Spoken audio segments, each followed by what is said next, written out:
here we are. It is Tuesday the 28th of November. Round Lake is frozen. The bay has a bunch of ice. If you can see the cracks, there's 5 or 6 inches of ice here. But farther out in the main part of the lake, that just froze up not last night but the night before. So we're not going to do an ice check quite yet.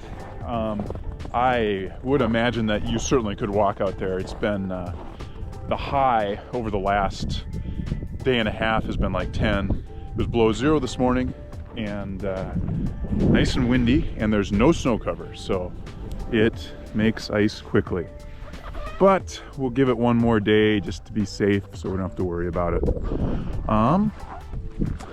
Let's go take a look at some other lakes in the area. I think there's still going to be quite a bit of open water, but you know, last night was below 0, and after midnight the wind finally quit. So I think we probably made some good progress last night.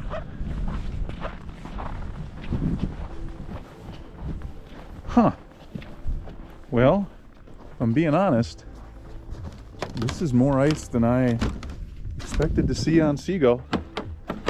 That's for sure. Oh, there's a bunch of open water out there, but man, it really skimmed over last night.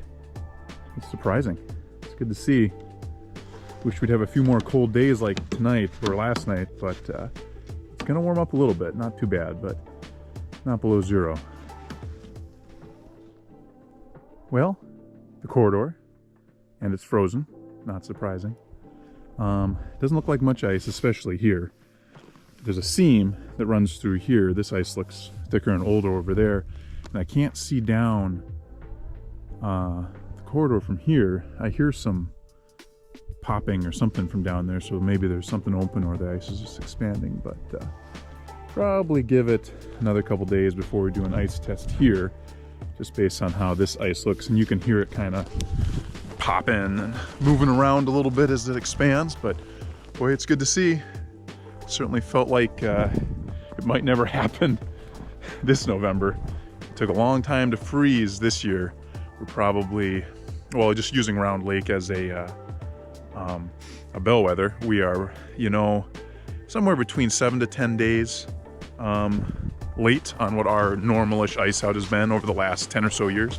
So our ice in has been, I should say. So we'll see. Better late than never.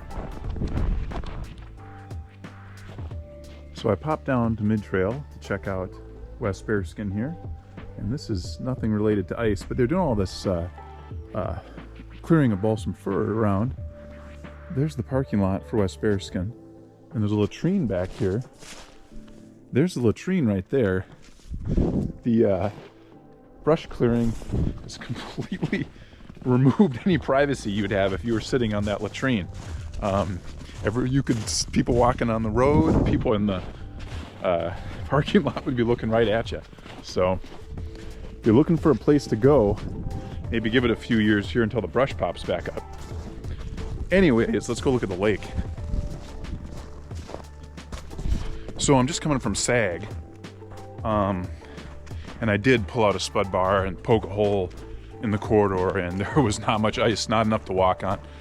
One little tap and went right through, so maybe a ½ inch of ice or so in the corridor. But this is West Bearskin, and I'm definitely seeing some open water.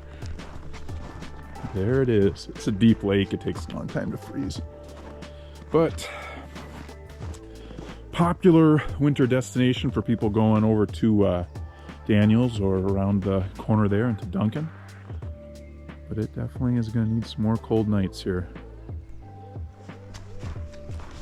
On the way down, it looked like birch was completely frozen. I didn't stop to look, but everything I could see was a skim of ice. And poplar looked completely frozen too. But once again, it's just I think just a skim of ice, but I didn't see any open water. I'm not going to go into the public landing on poplar because that, of course, is frozen. That little narrow bay always freezes early. It's really protected from the wind in there. But let's walk over and take a look at Hungry Jack. Here's Hungry Jack. Looking pretty locked up here. But you can't see much of the lake from right here.